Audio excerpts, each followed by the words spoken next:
जेव्हा मन दुःखी असेल, कोणीही साथ देणारं नसेल, तेव्हा 5 मिनटं नक्की ऐका हा व्हिडिओ. कोणाचेही स्टेटस पाहून कधीच कोणाचं आयुष्य जज करू नका.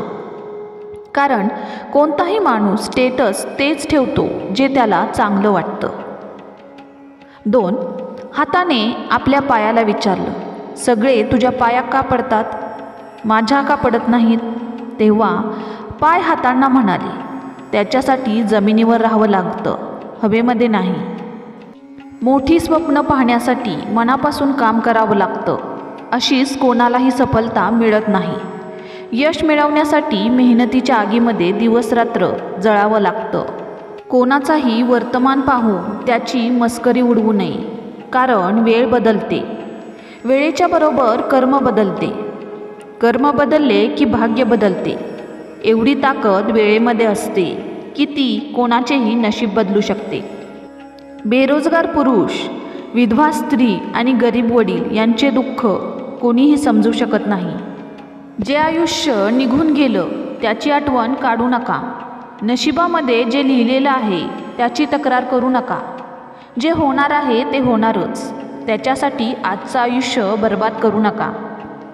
हंस मरताना पण गातो आणि मोर नाचताना पण रडतो, हेच आयुष्य आहे. दुःखाच्या रात्री कोणालाही झोप येत नाही आणि आनंदाच्या रात्री झोप लागत नाही. अभिमान नसला पाहिजे मला कोणाचीही गरज पडणार नाही, आणि या भ्रमात पण राहिलं नाही पाहिजे की माझी सगळ्यांना गरज पडणार आहे. कोणतीही परिस्थिती योग्य पद्धतीने हँडल करण्याची तुमच्यात ताकद असेल तर तुमचं कोणीही काहीही बिघडू शकत नाही. वाईट वेळसुद्धा आपल्याला काहीतरी नवीन शिकवून जाते. काही नवीन नाही शिकलं तरी आपले आणि परके यांची तरी ओळख करून जाते. पैसा सगळं आहे आणि नाही पण. पैशाने तुम्ही जेवण खरेदी करू शकता पण भूक नाही. पैशाने तुम्ही अंथरूण खरेदी करू शकता पण झोप नाही. प्रत्येक गोष्ट खरेदी करू शकता पण इज्जत नाही. सगळंच खरेदी केल्यानंतर सुद्धा एक गोष्ट तुम्ही खरेदी करू शकत नाही, ती म्हणजे मनाची शांतता. चोंबडे लोक काही करो अथवा न करो पण कोणाच्याही कान भरण्याचे काम प्रामाणिकपणे करतात. नाते, प्रेम आणि मित्र प्रत्येक ठिकाणी असते, पण ते थांबतात तिथे जिथे त्यांना आदर मिळतो. बऱ्याच वेळा आजारी व्यक्ती औषधांनी नाही तर लोकांनी विचारपूस केल्यावर सुद्धा बरे होतात. तुटलेले कुटुंब कधीच बादशाह बनू शकत नाही, पण ते आपापसात भांडून दुसऱ्यांना बादशाह नक्कीच बनवतात. कोणी तुमची विचारपूस करत नसेल तर वाईट वाटून घेऊ नका.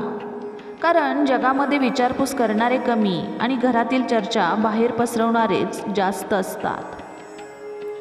मुलींना फुलपाखरू नाही तर मधमाशीसारखं बनवा. त्यांना पंख पण द्या आणि डंख पण द्या. त्यांना त्रास देणाऱ्यांना अद्दल घडवण्याची शिकवण द्या. जेव्हा माणूस जिवंत असतो त्यावेळी त्याने आपल्या मनातील गोष्टी कोणाला सांगितल्या तर समजून घेणारा कोणीही नसतो. आणि जेव्हा मृत्यू पावतो तेव्हा लोक बोलतात, त्याने त्याची समस्या मला सांगितली असती तर मी काहीतरी मदत केली असती. हे सगळे खोटे लोक असतात. कोणी कोणाची मदत करत नाही. स्वतःचं दुःख स्वतःला झेलावं लागतं आणि स्वतःची मदत स्वतःलाच करावी लागते. देव बोलतात, तू करतो तेच जे तुला पाहिजे असतं, पण होतं तेच जे मला पाहिजे असतं. तू ते कर जे मला पाहिजे, मग पहा तेच होईल जे तुला पाहिजे. जेव्हा तुमच्या आयुष्यामध्ये अडचणी असतील त्या देवाला सांगा. जेव्हा लोक टाळायला लागतील तेव्हा देवाला तुमच्या जवळचं समजा. देव तुमच्या घरात पण असतो, ज्याला आपण आईवडील म्हणतो. देवावर नाराज कधीच होऊ नका. जगाकडून कधीच कोणतीही अपेक्षा करू नका. तुमची नियत चांगली असेल तर तुमची भक्ती पण खरी असते. भोळे असतात ते लोक जे लोक या जमान्यात पण खरेपणाची अपेक्षा करतात. इथं तर देवाला केलेली प्रार्थना पूर्ण झाली नाही तर लोक देवच बदलतात. देवाला नेहमी हीच प्रार्थना करावी की सुख दिलं तर फक्त एवढेच दे की अहंकार येऊ नये, आणि दुःख दिलं तर एवढेच दे की तुझ्यावरचा भरवसा तुटू नये. प्रेमामध्ये कितीही अडचणी आल्या तरीही श्रीकृष्णाबरोबर राधा ही होती. दुसऱ्या लोकांनाही तेवढेच पटकन माफ करा जेवढ्या पटकन तुम्हाला देवाकडून स्वतःसाठी माफी पाहिजे असते. काट्यांवर चालून फुलं मिळतात, विश्वास ठेवला तर देवही मिळतो. एक गोष्ट नेहमी लक्षात ठेवा, मित्र सुखामध्ये बरोबर असतात, पण दुःखामध्ये फक्त देवच तुमच्याबरोबर असतो.